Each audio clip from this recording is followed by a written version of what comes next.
Bueno, nos conocemos todos menos yo, así que me presento, soy Quique Infame de la Asociación de Ilustradores de Euskadi, Euskal Irudigileak, que desde hace unos años haremos unas charlas en Zulúa solemos hacer para conocer la realidad de los ilustradores y su mundo.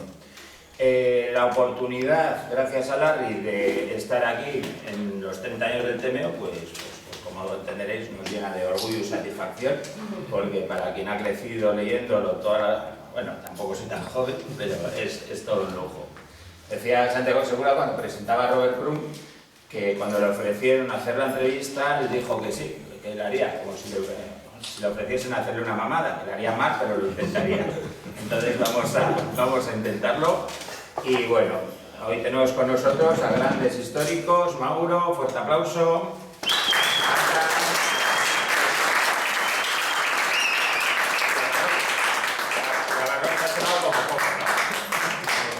Somos gente tímida, así que no nos importa el aplauso. Entonces vamos a ir conociendo un poco la historia del TMEO y uno de sus grandes momentos. Lo primero que nos trae aquí son los 30 años del TMEO, que nos recuerda a esta otra portada que en su día hiciese, no sé si tú ves bien, a ver lo que vamos a ir viendo.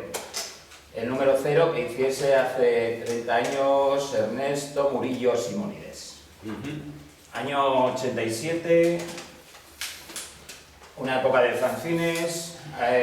Bueno, el TMEO nace por, se junta gente de los fanzines de Pamplona, y vemos en la parte de arriba algunos de los precursores de Simónides, Serrano, Oses, Preludio de los Sanfermines, Jamelín, que ya había acabado, y sobre todo Apurtu, que con el chino de Bilbao, Apurtu de Bilbao, el chino, y lo que estabas haciendo tú, Mauro, un cómic, Copyright, Octopus, da un poco el pistoletazo de salida del TMEO. Parece que se van acabando todas estas propuestas y decidís juntaros para hacer algo, un gran conglomerado que... Sí, bueno, eso es la historia resumida, pero en realidad algunas de estas ya estaban, el Octopus ya no salía, el Amelín estaba a medias, y es entonces cuando a la gente más cercana a la Amelín de Pamplona se les ocurrió llamarnos a todos los que habíamos hecho todas estas cosas. El Apurtu tenía varios números. El Apurtu sí que se veía, sí que estaba en ese momento. De hecho, por ejemplo, uno solo lo hacía. Y ese número en color, por ejemplo, es posterior al TMEO porque ahí había cogido el sistema de separación de colores del TMEO, porque hasta el TMEO no hubo ningún fanzine que tuviera portada color. Sí. Y ese creo que fue el último número de Apurtu, que era cuando todavía salía paralelo al TMEO. Bueno, luego hablaremos un poquito de los colores y cómo entra el color en la vida de los fanzines, pero hay un momento inicial, hablamos de Octopus, hablamos también de TVOs Copón, en los que participas, ahí te juntas con Kini, otro nombre fundamental en esta historia, y detrás está la librería Crash Comics, que se convierte también un poco en epicentro de toda esa movida. Sí.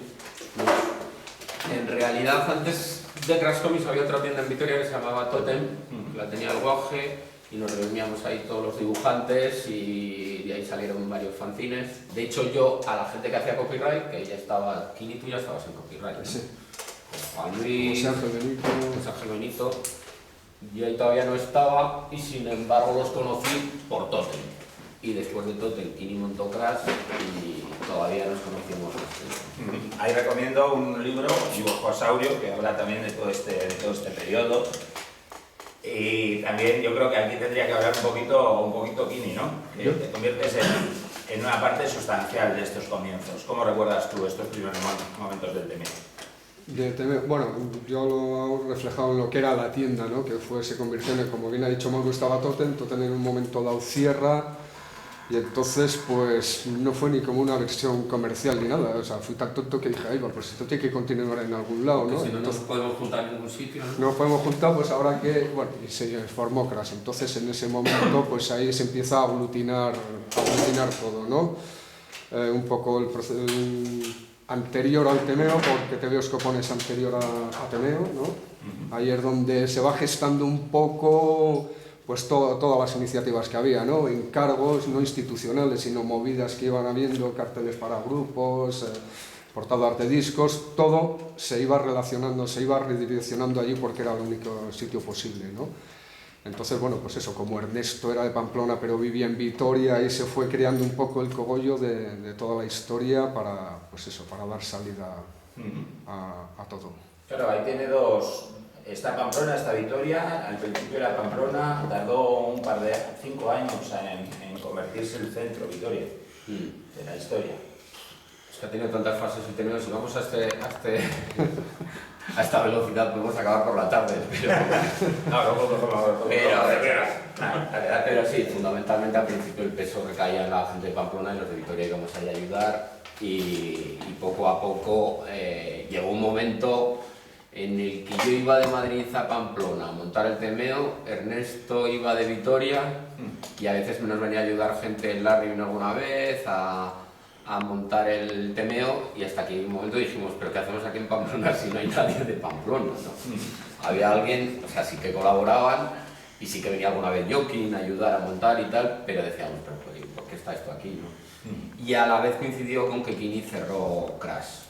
Sí, era un poco eso. Quiero decir, al principio la infraestructura, quieras o no, estaba allí en Pamplona. O sea, la gente más numerosa estaba allí, la lonja, la bajera estaba allí, y entonces sí se daba la contradicción esa, ¿no? Que tenías que ir tú hasta allí y allí había un montón de gente, lo que pasa que yo recuerdo, aunque no estaba allí, por comentarios, había un mogollón de gente en los montajes del temeo, pero la gente iba a hacerse sus páginas, es decir, que realmente montando el número estaba Ernesto y estabas tú, los demás iban a solucionarse sus páginas y el grupo más numeroso de gente era... Porque igual habían entregado en blanco y negro y decíamos, ponte un bitono, y incluso había gente que no había hecho un bitono jamás, y entonces venía y en la por eso, quieras o no, la poca infraestructura que estaba en Pamplona, la mesa de ¿no? luces, que ahora la tienes tú, que ya no se usa para nada, pero estaba la mesa de luces ahí, entonces decía, vente a la redacción, bueno, redacción no lo llamábamos, vente a la bajera.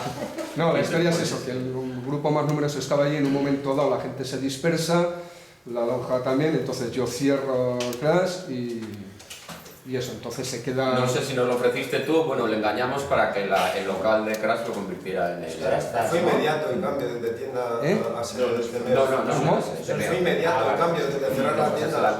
Sí, es prácticamente inmediato. Cierro yo y no sé quién, Ernesto, tú, ahí va, pues nos podíamos venir porque la gente ya de Pamplona se había dispersado más. Estaba Ernesto, estabas tú, estaba yo, ya empezaba a estar, estaba Santi, estaba... Es decir, un poco la infraestructura de la noche a la mañana, digamos, como que se traslada a Vitoria. Y hay una lonja vacía que era la tienda. Y... De todas maneras, el gran cambio de Pamplona a Vitoria es una cosa que me he enterado hace poco. Yo no sabía que Pamplona sacaban 2 números al año. Sí. Bueno, Vitoria, desde el primer año se empezó con 4 o 5 números. Bueno, la etapa de Pamplona no cada 4. Había números que se sacaban cada 2 meses, luego pasaba otro que eran cada 4. Aquí lo que se hizo fue estabilizar la tirada. Cada 2 meses, puntualmente... ¿Cuál fue el primer número que se hizo en Vitoria? El número 20. El número 20, o sea, en 5 años había habido 20 tampoco. Lo que pasa es que entonces 2 al año. No, lo que pasa es que el primer año sacamos como 2 o 3, el segundo año también, y luego, como en Pamplona hubo ese intento de venderlo por todo el estado, de los kioscos y tal, que creo que fue el número 11, 12. Sí, 12. Fue el número 11 teórico, 12. El 12 teórico. Entonces, eso sí que salieron a todas, eso sí que salieron Es en todo. una de las grandes anécdotas, que el número 11 nunca existió. Ya, sí. O sea, Y que además ahora lo hemos hecho, que este es el último número, ya no sé si sabéis que se nos ha olvidado poner el número y el precio, y parece que era una broma que para celebrar que somos unos desastres, pues el número 30 nos olvidamos. Esa ¿no? sensación, ¿no? Se han hecho a propósitos, no. qué cachondos, ¿no? Y luego menos mal que en el código de barras viene el número, ¿no? Sí. Pero vamos. Aquí estamos viendo, por avanzar si no, un le habíamos poquito, cagado. los carteles del TMO. Una de las grandes claves para que el TMO funcione frente a otras experiencias anteriores es el sistema de distribución, publicidad, que de repente empezáis a aplicar. Y es considerar los bares como un punto de encuentro en el que colocar los TVOs, distribuirlos, buscar publicidad, es algo de modo, entre comillas, organizado. Sí.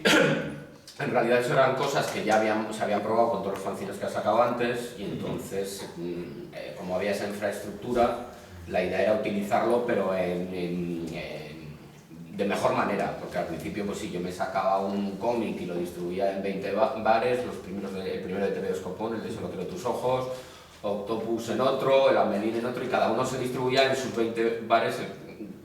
El tío que los sacaba distribuía los 20 bares que conocía, y en cambio con el Temeo, todos, entre todos los bares que conocíamos entre todos, pues hacían una red bestial.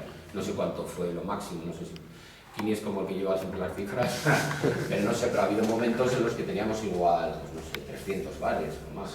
Bueno, de hecho... Una cosa quería decir, porque me acuerdo que hace 5 años estaba en una entrevista, me acuerdo que lo dije, que en esa época el Temeo era como un fanzine con infraestructura de revista, y hoy en día es una revista con infraestructura de fanzine. Ya, Un cambio súper... ya es verdad, porque están los kioscos y tal, pero sin embargo seguimos colaborando por amor al arte, y al principio era al revés, o sea, estaba en los baretos y luego yo me acuerdo que hacían encuestas en el Diario Vasco, revista más leída en Euskadi, y claro, se veía, la más leída era el Temeo, porque el Hola no vendía 8.000, aunque vendía una barbaridad, no vendía en el País Vasco tantos, ¿no? Éramos la revista más vendida en el País Vasco. Bueno, luego leyendo también, en un momento dado tenéis hasta que meter un cuadernillo central con lugares por donde salir, o sea, los bares anexos al Temeo marcaban Sí, un poco eso quiénes no estaban. sé qué número sería, tú controlas. No sé, el número 6 o 7 se intentó hacer 6 eso, o el 7, cuadernillo con toda la publicidad concentrada. Lo que pasa es que se notaba demasiado que había mucha publicidad y entonces nos volvimos a dispersar. Sí, Porque, por ejemplo, ¿tú en qué número entraste? No me acuerdo. Pero creo que debía ser el 3 o el 4. Yo no me acuerdo de casi nada en general. Ahora sí sabes que serías menor de edad, ¿no? Sí, bueno, de hecho lo que sí recuerdo es que el día que iba a recoger las notas de tercero de BUP, antes me pasé por el Temeo a recoger el primer Temeo que yo publicaba. Y eso, o sea, yo debía tener 16 años y pues eso debe hacer 29 días, el número 3 o 4, no sé, no me acuerdo. Bueno, tú también empezaste muy joven, ¿no? 15, 16 años, tú igual un poquito más. Tú eres el más joven, ¿no? Era, en su día ahora. Ah, ya dibujamos 16. No, hay gente del Temeo de ahora que tenía 8 años cuando salió el número 0. Ya, pero que nadie con 16 años ha Bueno, publicado. yo tenía... ¿Tú cuántos tenías, mami, cuando salió el Temeo? No lo sé. Vale, ya tienes el récord. Yo el récord lo tenía mucho. Pero sí. Vale, es una carrera de... Pero sigue funcionando. El personaje que nace en el 87 con el propio Temeo es Herminio Goraestra, que es el personaje más emblemático, creo que ha salido en todos. Ya me he perdido la pista, si en todos... Sí, sigue saliendo, es el único que ha salido en todos. Sí, esto lo contábamos hace 5 años, pero se puede seguir contando porque no falla ninguno. Y de hecho creo que es uno de los pocos personajes, ¿no? O sea, bueno, que bueno, está también... Bueno, Calvin y Tifus, ¿no? No, yo creo que Tifus, maestro y sobre todo Maestro. Pero eso sí que hay Mira, hemos aquí- estado torpes, porque es verdad que lo de los personajes funciona de la hostia. Aquí ¿no? Santi lo ha resumido bastante, ¿no? Sí, pero que me refiero que sí, esto es. Ah, bueno, claro, el cabrero también, sí, eso es Javi Cabrero. Pero funciona de la hostia lo de los personajes. Al final la gente tiene El Goda veneno. capacidad de recuerdo así. No. ¿Y cómo nació Herminio?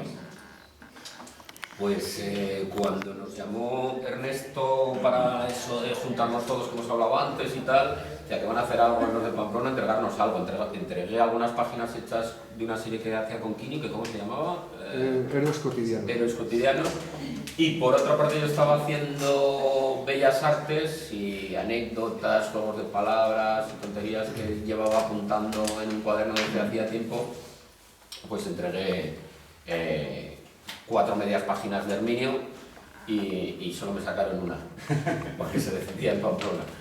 Y luego ya me las empezaron a gotear de media en media y dije, pues ya lo hago como una serie. Pero al principio simplemente entregué 2 páginas como algo puntual, 2 páginas con 4 gags y me las recortaron. y entonces ya a partir de entonces decidí entregar media en cada número, que quedaba como una cosa más. Aquí hablabas antes de los colores y es una historia muy peculiar porque ahora está totalmente asumido los colores, incluso los de Herminio es lo más natural, pero entonces todo era un mundo en blanco y negro.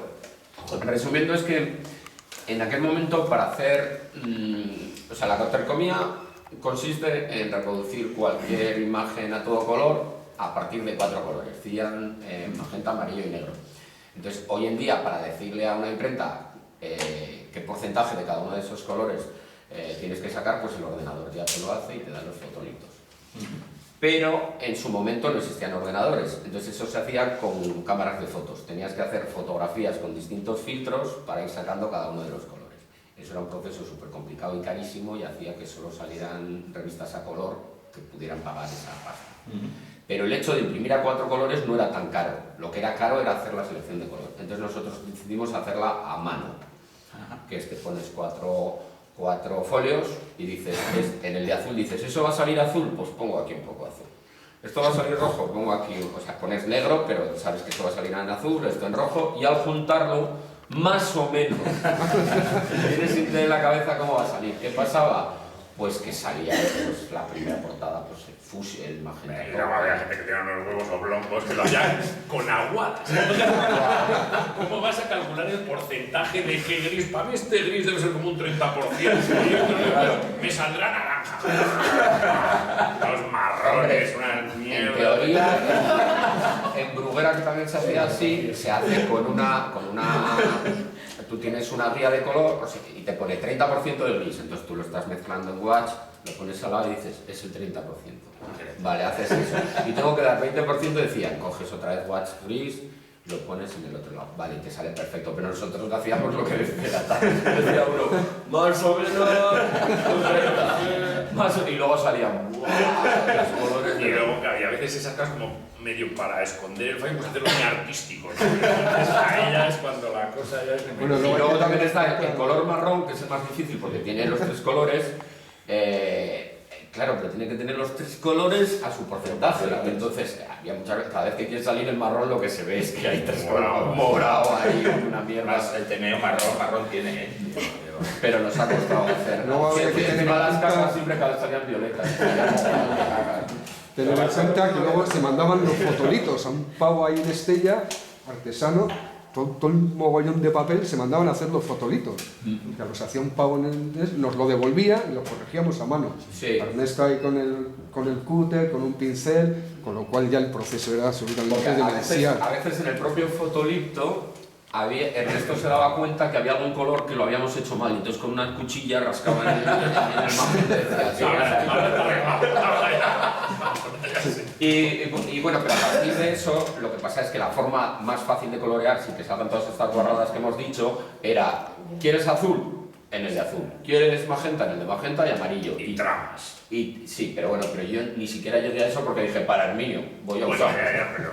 Y por eso salieron los colores de Herminio como salieron, que los sigo usando pues con... En la portada del número 24, que eran unos policías haciendo una inspección en un bar, Es uno de los que rascaron. era uno de los que rascaron, pero es que se rascó, salen 3 policías, se rascó el uniforme completo, porque en vez de azul había salido no sé qué verde, claro, lo rascó entero con cúter. Se habían confundido y salía verde. Y entonces los policías municipales decían, va, en un cómic interior da igual, pero un policía municipal de verde parecían militares. Entonces no se entendía nada Una cosa muy que rara. hacían unos militares buscando chustas de porro. Y entonces en el fotolito tuvo que rascar el amarillo para que saliera al final azul. Yo la verdad es que en esa época dibujaba blanco y negro y decía, ya saldrán de todo. Las medidas de la alquimia Yo digo estas cosas a esto. ¿Tú no llegaste a entrar cuando empezaste tú ya habíamos abandonado esa época? Tú comentabas ayer sobre el 90 y tantos, así. Digo, yo pasaba de vez en cuando por la R, bueno, la tienda sí que la conocí, pero sí solo de calidad de cliente. Y luego pasaba de vez en cuando ya era TMO, alguna vez pasaba, ya tenía ganas de esto, pero sobre todo veía ambientillo, ¿sabes? Ahí veía como uno para mucho humo, mucha gente. Y yo decía, yo tengo que estar ahí. Pachulo, ¿no? Sí, lo curioso es que la tienda, incluso cuando estaba en Pamplona, la dirección oficial siempre ha sido la R, la tienda. No sé por qué. Incluso los 5 años que estuve en Pamplona, algún tipo de papeleo, la sede oficial siempre ha estado ahí. El primero que conocí fue a Kini, que le di una página y tal, y luego hablamos un poco, me dijo... ¿Pero llamaste? Sí. Y fui con la sensación, bueno, me dijo que le había hecho la portada, la última portada, y yo me fui con la sensación de haber dado con un contacto bueno. Ese es la portada, ¿sabes? Ese proceso se repitió creo que con Ata también, ¿no? Y con Piñata, que Bueno, sí. aparecer por la tienda, oye, que yo hago dibujitos. Bueno, yo iba por la tienda, o sea, yo había hecho algún fanzine Sí, que eso, vendía ahí en Crash. Y luego yo empecé a publicar en el TVO porque hubo un concurso de TVOs en Río, me parece, que ganó Álvaro.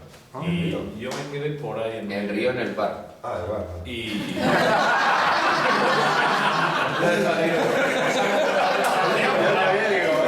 Aquí de repente. Ah, es verdad, joder. ¿Tú estabas ahí en el...? Y tú estabas de jurado y me dijiste para publicar en el TMO. Yo creía que lo había dicho yo. No, me dijo. Hasta entonces no habías el jurado. No, creo que no. Bueno, hasta entonces, pero si eso era... Sí, eso. Sí. Bueno, la realidad es que el TMO se fue convirtiendo en todo un evento, en todo un no sé cómo llamarlo, social. Incluso llegó al teatro. Con Sobradún hicisteis obra de teatro, por ahí no está Santi Orue también. No sé si está Gorka. Sí, ahí está. ¡Ey! ¡Qué mal veo! Y de repente, son la presbicia. Responde a la necesidad, ¿no? La sociedad también se volcó por... Bueno, no sé si es necesidad. Para la obra de teatro fue idea de Gorka y de John, que me imagino que lo leíais en el Temeo, ¿no? No sé. Joder, sí, justo publicaste el álbum de Herminio.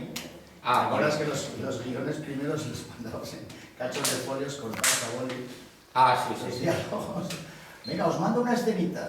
Sí, el guión de la obra de teatro lo hacía rollo Temeo, trozos de folio cortados, o sea, cuando como no había ordenadores, cuando querías quitar algo, el cortar y pegar lo hacía de verdad, cortaba un trozo y me pegaba otro folio y lo ponía con cero. Como Barros. Y al final el guión era un chorongo. Tengo guardados algunos todavía.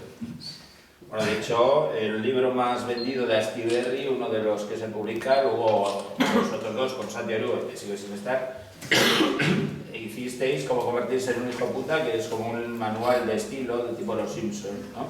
Sí, eso fue un poco idea de Altan, ¿no? Sí, bueno, había, o sea, me parecía que Herminio era un personaje que podía dar la hostia más de sí que los formatos estos, y a base de ver un mogollón de libros que tienen esos desarrollos de personajes, que tienen como subidas, pues de Los Simpsons, Beavis y Butthead, no sé qué. Entonces eso, y también veía que mis personajes, lo que yo hacía, no aguantaban ese desarrollo, entonces le planteé a Pablo de... Y luego le llamamos a Orue también, y para poderlo hacer rápido, para poderlo hacer en un año, ¿no? Primero hicimos un proyecto, se lo presentamos a Joan Navarro, nos dijo que sí, no volvió a dar señales de vida en 6 meses y ya fuimos a Astiberri y nos dijeron que sí y enseguida nos dieron un adelanto y tal, y una fecha de salida y nos lo cascamos en un año, ¿no? O más rápido, yo no me Más acuerdo. rápido, sí. Pero bueno, o sea, era muy fácil también, ¿no? O sea, cuando tienes tan claro el personaje y estas cosas acostumbrado a currar solo, que de alguna manera todo es más... Hostia, te juntas con otros 3, con unas cervezas de por medio y empiezas a cagar chorradas, pero como una ametralladora. Y luego además también pasa que las de unos se inspiran a otros, porque Sí. alguien hacía una y decías, hostia, pues por ese lado puedo meter otros 3 chistes para el mismo Y capítulo. más o menos nos repartíamos secciones que creíamos, luego, vamos, no, me imagino que en el caso de esta también, pero ahí he volcado mi adolescencia, o sea, básicamente el 90% de las putadas, pues cosas que hacíamos inconscientemente, no con maldad, pero entonces, bueno, pues las vas cascando Las que ahí, haya pues, era muy pis por fácil, medio claro. son de ata, las que haya... No, entonces, bueno, ibas más o menos así repartiéndote secciones y algunas pues cortando barbaridades. Sí. Volviendo, bueno, otra de las claves que también el TMO en los años 80, hay que recordar que estamos en unos años 80 bulliciosos, en los que el TMO también refleja un poco la realidad de la calle y también de la música que se hace. Aquí vemos portadas en las que colabora sobre todo Santi Orue, que hizo de la Polla Records, No Somos Nada, hizo Cicatriz, esa está censurada por las cosas de la vida, la de abajo. Luego también el diseño de 4 años. El design adentro tenía un desplegable de Ernesto Murillo. Sí, el Chañar lo hizo Simónides, tú también empezaste a colaborar con Idaho, Selfie, luego has colaborado un montón con Manchester Records. Y además lo de Munster también está unido al TMO porque yo a los de Munster les conocí una vez que quedamos en Madrid para hablar de cosas del TMO, porque durante una época el repartidor del TMO les distribuyó la herencia de los Munster por los bares de aquí y porque se anunciaban también. Mira, ya ha venido Santi. Sí. No, justo estábamos hablando de portadas, de discos. Ahora he venido cuando estábamos hablando de ti. Sí, bien, en este caso. No, esas no son, hay unas y Sí, sí. Bueno, ahí está Cicatriz, ahí está La Polla, no está Viñarro, que es el que también has colaborado. Luego Fito también os encargó. Eso de ahí es Lo de cicatriz de eso fue, no sé si se llegó a sacar, al final. Es que lo acaba de comentar que estuvo censurado, ¿no? Que fue un poco... hubo algún problemilla, ¿no? Es que la cuestión es que, y esto ya hace unos años, en el 91, la cuestión es que la discográfica dijo que como era un rollo pornográfico, no sé qué, había que incrementar el precio, no sé qué. Yo no sé si se hicieron algunos. Ah, porque al ser Por para ahí es vinilo, ¿no? Que por el Y lo agujerito... que decía Pedro, ya están todos muertos, ya sabéis. Lo que decía Pedro es que simplemente es que no sé qué, las bolleras estas, no sé qué. Pero no tenía que ver nada, o sea, que era por un rollo de que se consideraría pornografía y Eso es. Yo no tampoco lo voy a entender. A ellos les encantaba, vaya. igual no sé qué sistema habría de clasificación de música, pero Hombre, ahora también sería prácticamente correcto. hoy Sí. tampoco. Bueno, ¿habéis tenido muchos problemas con el tema de censura y demás? Pues en realidad yo creo que no.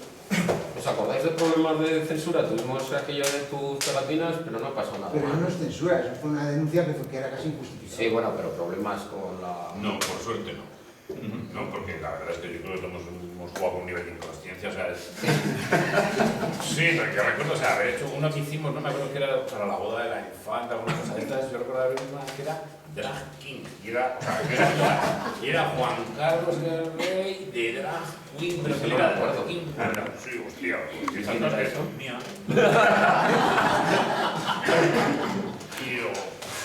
Y luego lo piensas, joder, con los tiberios que se han montado por nada.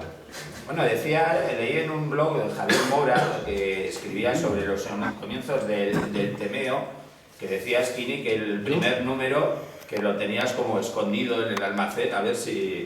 ¿El primer número? Los primeros números que los tenías como con miedo. No, nunca lo he tenido escondido. Supongo que se refiere, fue el número, no me acuerdo ahora el número, el de Se nos casa la infanta.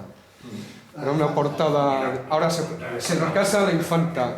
Lo dije en una entrevista como... La elefanta. Se nos casa la elefanta, era la boda de la primera infanta y salían pues toda la familia real transformados en seres antropomórficos, se dice, ¿no? De animales y eso, bueno. La una se estaba metiendo una raya, el otro con una revista porno, el otro, la reina con una cesta de la que sobresalía un consolador. En realidad tampoco era para tanto. La historia era que ponía este cabrón sin aparecer. Y este cabrón sin aparecer. Entonces, bueno, pues la hicimos, la sacábamos, tan alegremente como siempre. Y luego, pues iba, me acuerdo que fui a llevar una publi a un sitio que llevaba yo y pone, joder, pero ¿no estáis en la cárcel? ¿Dónde está portada? Hostia, digo, no. Iba andando por la calle y me encuentro con uno, joder, tío, qué pasada, ¿no? O sea, así como 3 encuentros fortuitos en el mismo día, en el plazo de 2 días, entonces ahí sí que me acogen un poco y lo metí en la trastienda. Pero fue ese número en concreto y durante una semana porque, no por nada, no por ser consciente de que podría ser peligroso, sino porque el mogollón de gente en la calle me había dicho que, hostia, ¿dónde vais con esto? Bueno, de hecho, tocáis los temas, ahora hasta Corazón de Razón se mete con los reyes y así, pero en la época Sí, los 90 era más difícil. anteriormente estaba bastante... Los 80, no sé, pero yo creo que el primer fotomontaje lo hicimos, yo del rey con no sé quién, que salía granulado así de trama de Moiré, no sé qué número, y daba un poco como todavía más meterse con hacer chistes sobre la monarquía, yo creo que eso está. Todavía un poco respeto. Bueno, ¿cómo era la frase esta que publicitaria que inventaste tú? Era como clavándonos en la monarquía desde antes de que estuviera bien visto, ¿no? Bueno, de hecho hablabas antes, ayer lo comentabas en la radio, que el problema que tuvisteis fue precisamente por unos anuncios de una pegatina con Santi. Sí, yo fui. Explica un poquito en qué consistía el anuncio. Consistía en que alguien debió de confundirse, supongo que fue lo de la